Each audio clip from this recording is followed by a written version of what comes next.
Alaihi Wasallam dalam sebuah hadisnya, Rajab syahrullah, Sya'ban syahri, Ramadan syahrul mati. Rajab bulan Allah, Sya'ban bulanku, Ramadan bulan umatku.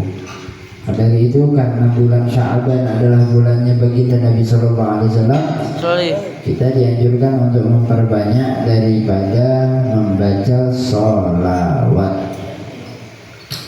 Pada malam hari ini bertepatan dengan bulan Sya'ban, kita akan membahas sekelumit mengenai tentang pembahasan keutamaan salawat kepada Nabi Sallallahu Alaihi Wasallam dan juga ancaman bagi mereka yang enggan atau malas atau bahkan mengingkari salawat kepada Rasulullah Sallallahu Alaihi Wasallam. Pada hakikatnya untuk sholawat itu mau kayak gimana aja silakan, bebas. Mau sigohnya seperti apa, bacaannya kayak gimana, bebas.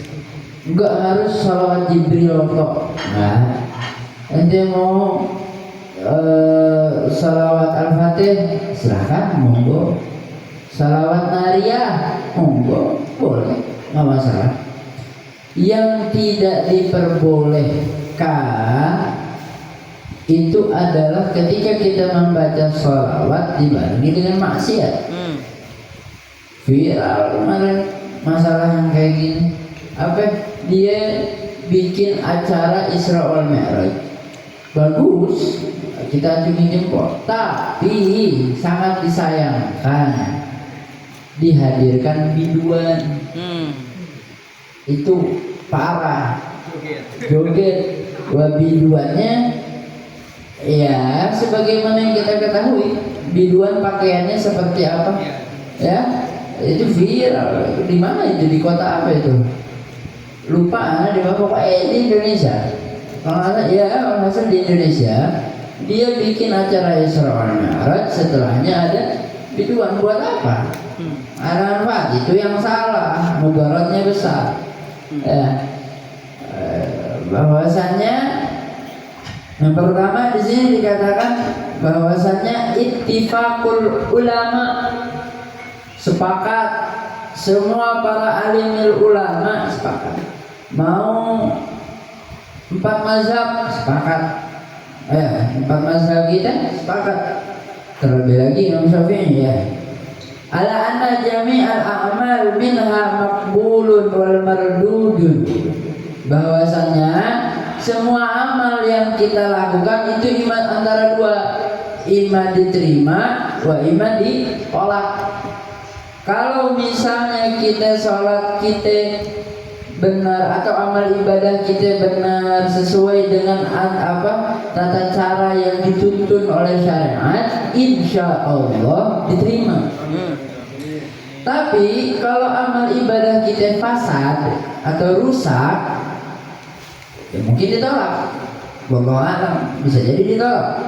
Yang benar aja belum tentu diterima, apalagi yang rusak. Jadi semua amal ibadah kita, puasakah kita, sholat, zakat, haji, zikir, atau apakah, bainal qabuli wa raddiha, antara diterima dan antara ditolak. Kecuali satu, di kulli syai'in mustasnaya. Setiap segala sesuatu itu ada pengecualiannya. Ya, jadi setiap segala sesuatu itu ada pengecualiannya. Enggak di setiap waktu makan hindir atau bab satu itu haram, hukumnya haram. Kalau misalnya nggak ada yang lain, itu diperbolehkan, tapi dengan kadar secukupnya, nggak boleh berlebihan. Makan bab satu hukumnya haram. Kapan diperbolehkan? Ketika kita nggak punya apa-apa, nggak ada yang bisa dimakan lagi selain si ini nih, si bab satu ini. Itu diperbolehkan tapi secukupnya. Biasanya satu keluarga makan daging itu berapa kilo? 2 kilo habis 1 hari, ya udah makan bab satunya 2 kilo aja. Lebih 1 on nggak boleh. Setengah on nggak boleh. Seberapa on yuk? No, haram. Yang lebihnya itu haram. Hasil kulli syai'in mustathnayat. Semua amal antara terima dan enggak, kecuali yang pasti diterima nih. Kecuali yang pasti diterima apa? Salat ala Nabi sallallahu alaihi wasallam. Terima. Salawat sama Nabi mau kayak gimana pun itu diterima oleh Allah Subhanahu wa taala. Fa innaha maqtu'un bi qabuliha. Karena salawat kepada Nabi itu udah pasti diterima. Kenapa? Nah, ada apa dengan salawat sama Nabi kok pasti diterima, sedangkan amal ibadah yang lain belum tentu diterima? Karena ikraman lahu, karena penghormatan untuk Rasulullah sallallahu alaihi wasallam. Qala ba'd asy-syu'ara, sebagian para penyair mengatakan, ad-dimis salata 'ala nabi Muhammadin faqabuluha hatman bighairi taraddudi. A'maluna bainal qabuli wa raddiha illa salata 'ala nabi Muhammadin sallallahu alaihi wasallam. Ad-dimis salat, lakukanlah, dawamkanlah salat kepada Nabi sallallahu alaihi wasallam. Maksudnya salawatnya. Faqabuluha, maka keterimaannya salat tersebut hatman, pasti, bighairi taraddudi, tanpa ada keraguan, pasti diterima itu salawat. Amaluna bainal qabul wa raddiha, amal kita ini antara terima atau enggak, kecuali salat kepada Nabi sallallahu alaihi wasallam. Pada hakikatnya salawat kepada Rasulullah sallallahu alaihi wasallam itu adalah daun li kulli dawa. Itu sebagai obat daripada segala obat. Itu salawat kepada Rasulullah sallallahu alaihi wasallam. Itu sakit apa? Sakit demam, baca salawat. Dengan niat untuk menghilangkan demam, baca. Itu sakit apa? Sakit mah, baca, pegang itu perutnya. Itu sakit apa aja, bacain, banyak-banyak bacain salawatnya dengan hati yang tenang, khusyuk dan ikhlas. Yang paling penting adalah yakin kalau itu bisa sembuh dengan salawat. Penyakit dalam, ria, ujub, takabur, sombong, segala macam, bacain salawat dengan yakin. Dan juga salawat kepada Rasulullah ini bukan kita aja yang ngelakuin. Subhanallah, Nabi Allah Adam alaihi salatu wassalam, beliau menjadikan mahar pernikahannya dengan Siti Hawa. Maharnya Nabi Adam nikah dengan Siti Hawa adalah salawat kepada Rasulullah sallallahu alaihi wasallam. Ada yang mengatakan 7 kali, ada yang mengatakan 10 kali. Di sini riwayat yang mengatakan 10. Lamma khalaqallahu subhanahu Hawa nazara Adamu ilaiha. Tak kala Allah subhanahu wa ta'ala menciptakan Hawa, maka Nabi Allah Adam alaihissalam melihat kepada Hawa tersebut. Pada Siti Hawa dilihat sama Nabi. Siti Hawa diciptakan dari mana? Dari tulang sulbinya Nabi Allah Adam. Jadi memang benar nggak ada yang mustahil di dunia ini. Pada hakikatnya kita ini dilahirkan oleh seorang ibu. Ada anak lahir tanpa bapak, mungkin adanya ibu. Tapi mungkin juga seorang anak lahir tanpa ibu, bapak tuh yang ada. Contohnya siapa ini? Siti Hawa. Anak lahir dengan ibu dan bapak, masyhur banyak. Anak lahir tanpa bapak, kalau bahasa kita anak kecelakaan. Anak kecelakaan, bahasa kasarnya anak haram. Hasil seperti itu.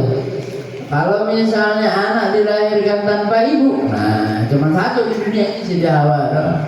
Nggak ada yang bisa ngikutin. Kalau yang mau ngikutin Siti Maryam banyak, lahir tanpa suami. Nabi Allah Isa banyak tuh orang di luar sana mengikuti kayak Siti Maryam, tapi bahlul caranya. Alhasil seperti itu. Bangga anak lahir seperti Siti Maryam. Bangga sama maksiat. Alhasil Nabi Siti Hawa itu diciptakan dari tulang sulbinya Nabi Allah Adam alaihi salam. Nabi Adam lagi galau sendirian aja di surga. Surga itu bukan main, itu mau apa aja ada. Tapi Nabi Adam galau di surga. Ditanya sama Allah, kenapa dia galau? Anak butuh pasangan, masa anak sendirian? Ini membuktikan bahwasannya manusia nggak bisa itu sendirian, nggak bisa. Tanya sama Allah, dengan segala macam kenikmatan yang ada di surga, harapan kita semua masuk surga. Mungkin kita ini harapan kita masuk surga. Untuk masuk surga sama siapa itu nomor sekian. Harapan kita mungkin ada pengen masuk surga sama istri, sama anak, sama keluarga. Tapi itu nomor sekian. Yang terpenting masuk surga dulu. Nabi Allah Adam udah di surga lebih dulu daripada kita, tapi galau. Karena apa? Karena nggak ada pasangan sejenis. Sehingga Allah Subhanahu Wa Taala ingin mengobati kegalauan Nabi Allah Adam. Maka diciptakanlah Siti Hawa dari tulang sulbinya Nabi Allah Adam alaihi salam. Udah beres nih Nabi Siti Hawa, udah udah hidup, udah dilahirkan, udah hidup, udah diciptakan oleh Allah. Maka Nabi Allah Adam melihat kepada Hawa tadi, langsung jatuh cinta pada pandangan pertama. Faqala ya Rabb, zawijni minha. Ya Allah, nikahin anak sama dia. Langsung minta dinikahin. Faqala Allah Ta'ala, Allah berkata, wa ma maharuha ya Adam. Apa maharnya? Nanti berani ngasih berapa? Makanya dari kejadian ini maka diperbolehkan seorang wali nikah bertanya kepada calon pengantin, itu mau ngasih mahar apa? Itu boleh. Misalnya Sawal mau nikah, amin, ditanya sama mertuanya Sawal, itu mau ngasih anak-anak mahar apa? Tapi sepaling baiknya mahar itu adalah mahar yang paling rendah. Ketika kita jadi orang tua boleh nanya, sekedar tahu nggak masalah. Waktu anak mau nikahin adik anak, Khadijah itu tanya sama calon suaminya itu mau kasih mahar apa sama adiknya. Nggak usah tinggi-tinggi kan, nggak usah gede-gede, 100.000 cukup. Jadi itu dianjurkan, diperbolehkan. Yang nggak boleh itu mentaktor mahal, itu nggak boleh. Itu nggak boleh. Nanti harus ngasih mahar. Kalau itu Sawal itu mau nikahin anak-anak, anak-anak ini menghafal Quran segala macam, nanti harus ngasih 100 juta. Itu nggak boleh, memperberatkan ibadah namanya. Kecuali nanti mau nikahin anak-anak silakan boleh. Anak-anak udah bisa ini, nanti nikahin deh nggak apa-apa. Maharnya berapa Pak? Maharnya 5.000 aja cukup misalnya. Nggak masalah, itu diperbolehkan, diperbaguskan. Bapak maharu ya Adam, apa maharnya itu ya Adam? Bagaimana ya Rabb ma'alam. Ya Allah, anak nggak tahu. Anak harus ngasih mahar apa? Anak nggak tahu. Qala Allah tabaraka wa ta'ala ya Adam, kata Allah Subhanahu wa ta'ala, ya Adam, shalli ala Muhammadin asyarah marrat. Salawatlah kepada Muhammad sebanyak 10 kali. Fasal ya Adam alaihi kama amarahul jabbarul jalla jalaluh fazawwajahu Allah subhanahu minha. Maka Nabi Allah Adam pun membacakan salawat sebanyak 10 kali sebagaimana yang diperintahkan oleh Allah. Maka Allah pun menikahkan Nabi Allah Adam dengan Siti Hawa dengan mahar salawat 10 kali. Habib, nanti anak menikahin anak dengan mahar salawat aja 10 kali, silakan. Tapi itu tanggungannya berat, lebih berat daripada uang 100.000. Tanggung jawabnya, kalau nyarinya emang lebih sulit 100.000 daripada salawat. Tanggung jawabnya berat. Bayangkan orang pengen viral, pengen apa namanya, pengen viral lah, apa maharnya surat Ar-Rahman, ya kan? Nah itu hakikatnya ente suami yang nikahin istrinya dengan mahar Ar-Rahman, ente harus jelasin tafsir Ar-Rahman. Ente berdua suami istri harus ngamalin apa yang ada dalam Ar-Rahman, harus paham detail di luar kepala mengenai Ar-Rahman. Wajib mengajarkan suami tersebut kepada istri dan anak-anaknya mengenai Ar-Rahman. Salawat sama gitu juga, itu yang wajib, ya wajib hukumnya. Tapi kalau misalnya dengan mahar 100.000, udah tinggal dikasihin ke bininya, ke wali nikahnya 100.000, terserah mau dipakai apa 100.000. Ada ulama mengatakan duit mahar tadi boleh dipakaikan untuk berdagang berkah, karena uang yang berkah akan bertambah. Ya, mahar nikahannya pakai buat modal usaha, boleh. Modal usaha misalnya 10 juta, mahar nikah 100.000, masukin aja 10 juta 100.000 jadi. Jadi diperbolehkan, dianjurkan. Yang nggak boleh dipendam. Sampai ente udah jadi nenek kakek, mahar itu masih ente pegang. Itu nggak boleh dipendam.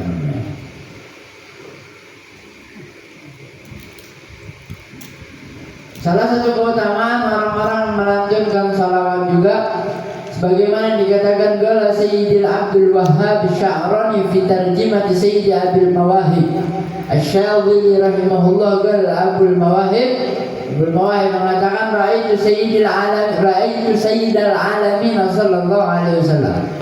Aku melihat pemimpin dua alam. Faqultu ya Rasulullah, maka aku berkata, wahai Rasulullah, salatullah asyara liman shalla alaika marra wahidah. Kita sering dengar hadis mengatakan barang siapa orang yang membacakan salawat 1 kali, maka Allah akan membacakan salawat kepadanya sebanyak 10 kali atau rahmatnya yang berlipat ganda.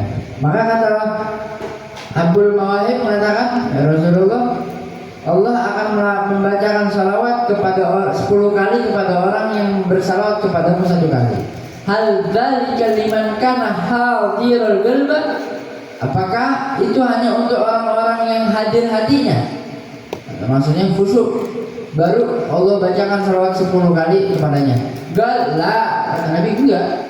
Balasan itu bukan hanya untuk orang yang khusyuk aja, bal walikullil musalli alayya walau ghafilan. Tapi buat siapa aja orang yang membacakan salawat kepadaku walaupun dalam keadaan lalai, lagi nonton sambil baca salawat, tetap dapatnya 10 kali kebayaan. Fayu'atihillahu amsalul jibal, maka Allah akan memberikan kepada orang tersebut seperti gunung minal malaikah, malaikat yang seperti gunung, banyak, besar, banyak. Tad'uhu lahu wa tastaghfiru lahu. Allah akan memberikan kepada orang tersebut malaikat yang banyak untuk mendoakannya dan mengistighfarkannya sampai hari kiamat. Sampai hari kiamat.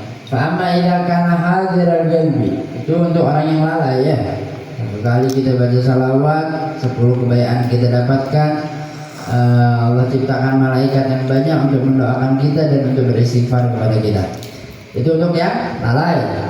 Yang sambil santai, sambil ngopi, sambil ngerokok baca salawat. Fama idza kana hadiral qalbi, kalau misalnya orang tersebut baca salawat dengan hati yang khusyuk, dengan hati yang tenang, fiha fala ya'lamu thawab dzalika illallah ta'ala. Ganjaran yang akan didapatkan oleh orang tersebut gak ada yang tahu kecuali Allah. Pasti gede, hadiahnya pasti gede. Contoh misalnya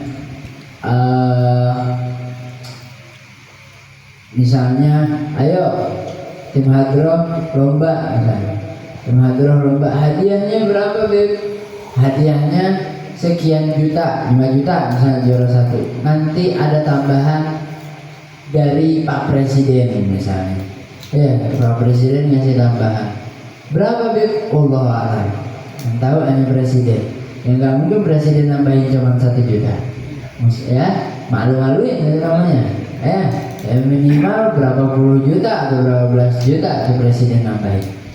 Itu pun juga dengan Sayyidul Ru'us, pemimpin para raja, pemimpin para presiden. Nggak mungkin Allah cuma ngasih ente satu malaikat doang. Kalau ente udah khusyuk baca salawat, nggak mungkin. Lebih gede dan gede lagi daripada itu semua. Dan juga dalam ulama mengatakan as-salatu ala Nabi sallallahu alaihi wasallam syuyukhu man la syaikhan lahu. Orang yang bahwasanya salawat kepada Rasulullah sallallahu alaihi wasallam itu adalah guru buat orang yang nggak punya guru. Jadi untuk membaca salawat itu nggak perlu ijazah. Ada amalan la ilaha illallah 1000 kali. Ada amalan istighfar 1000 kali. Itu semua kita perlu ijazah biar nggak ngeblank, biar nggak keberatan. Tapi untuk sholawat nggak usah ijazah, baca aja. Itu mau sholawat apa, baca sebanyak apa, sebanyak banyaknya. Ngeblank nggak, kagak, itu nama lebih mulia itu. Jadi sholawat itu nggak butuh guru atau nggak butuh ijazah. Fala tahtaju ila syaikhin wala ila hudurin wa bil hudur akmal wala yubtilu hariya. Dan salawat kepada Nabi itu nggak butuh guru dan juga nggak perlu khusyuk. Tapi kalau ente bisa khusyuk, bagus, lebih bagus lagi. Yang nggak boleh apa? Anak nggak mau baca salawat. Kenapa? Kalau anak baca salawat, anak nggak khusyuk. Salah, baca aja udah. Baca aja nggak apa-apa. Nggak khusyuk pun tetap diterima. Wala yubtilu hariya. Dan tidak membatalkan pahala salawat dengan riya. Kita sawal misalnya, sawal misalnya lagi megang tasbih, ngomong sama orang-orang nih, anak baca salawat anak baca salawat, riya, sombong. Anak baca salawat udah 10.000 ente, itu gak apa-apa. Untuk salawat, untuk amalan yang lain kebakar amalan salawat. Wah, anak baca tasbih 1.000.000 kali habis, ludes langsung. Tapi kalau untuk salawat no problem, boleh. Kata orang megang tasbih kemana-mana, megang tasbih digital. Kenapa sih ente megang tasbih mulu? Ria amat. Udah salawat mah, zikir mah diam-diam aja, nggak usah dipamer-pamerin. Kenapa lu? Gue yang baca salawat, lu yang sibet, ibarat seperti itu, tetap diterima. Main ceria, main sombong, udah 1.000.000 kali baca salawat, tetap diterima. Cuman lebih baik nggak ria, lebih baik nggak sombong. Tapi kalau pengen banget ngerasain sombong dengan salawat aja. Kalau pengen banget ngerasain ria dengan salawat aja. Hari itu diperbolehkan. Dapat dosa? Nggak dapat dosa. Cuman takutnya dengan ria 1 kali ada ria 2 kali. Riaknya bukan di salawat, tapi di amalan-amalan yang lain. Jangan. Hasil seperti itu. Ada sebuah cerita yang diriwayatkan oleh Sayyidina Sufyan Ats-Tsauri. Sayyidina Sufyan Ats-Tsauri tak kalah sedang tawaf, lagi tawaf, tawafnya di Ka'bah, bukan di keliling Jakarta, bukan di Ka'bah tawafnya, Pak.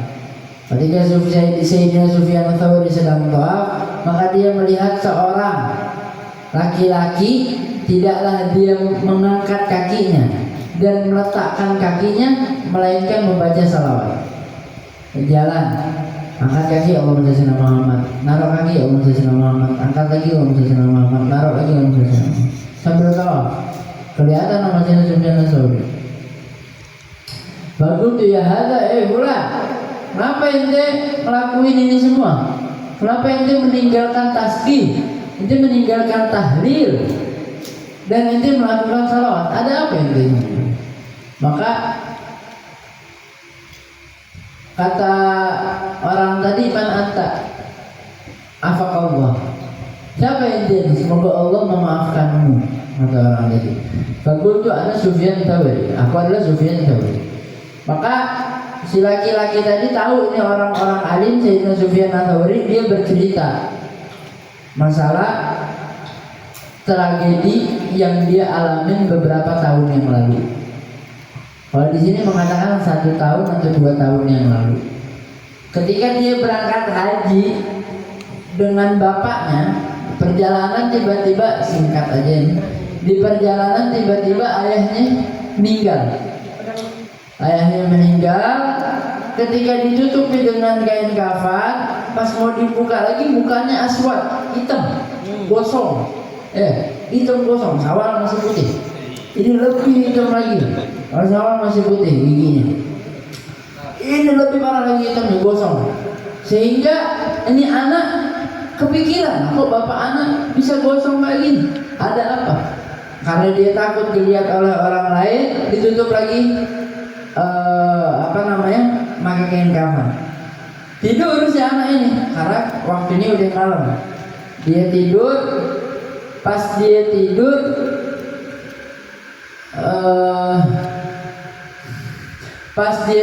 dia bermimpi bertemu dengan seseorang yang bercahaya, dibuka kain kafan bapaknya, dihilangkan hitamnya menjadi bercahaya. Akhirnya ditutup lagi. Si anak tadi nanya dalam mimpi tadi, ente ini siapa? Anak ini Muhammad bin Abdullah. Anak Muhammad bin Abdullah. Kenapa muka abah anak ini kau balikkan menjadi muka yang bercahaya?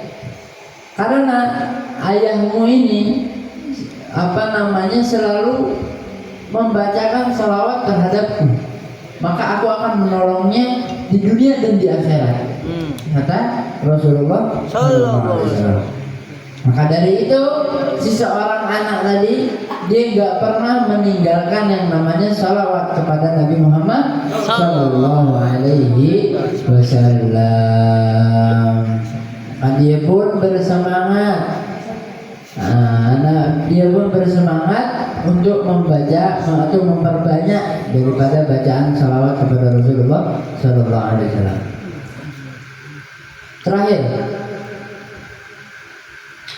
Terakhir, tata'akadu salat ala Nabi Sallallahu Alaihi Wasallam Lailatul Jum'ah walau li talibil ilmi. Lebih lagi, terlebih khusus, salawat kepada Nabi untuk diperbanyak pada malam Jumat. Masuk juga di situ talabul ilmi, penuntut ilmu. Kenapa kok penuntut ilmu disebutin di sini?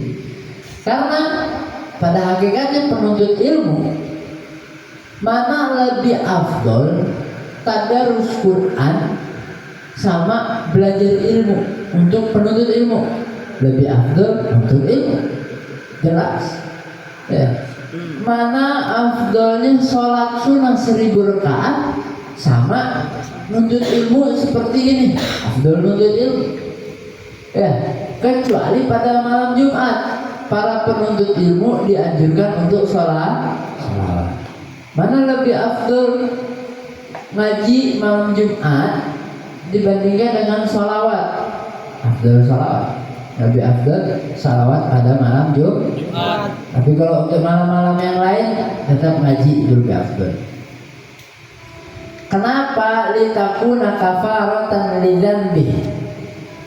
Karena salawat kepada Nabi Muhammad itu bisa menjadi kafaroh, ampunan untuk dosa orang yang membacakan salawat kepada Nabi Muhammad Sallallahu Alaihi Wasallam. Wallahu a'lam bishawab. Insyaallah minggu yang akan datang kita akan membahas masalah ancaman bagi orang yang enggan untuk membacakan salawat kepada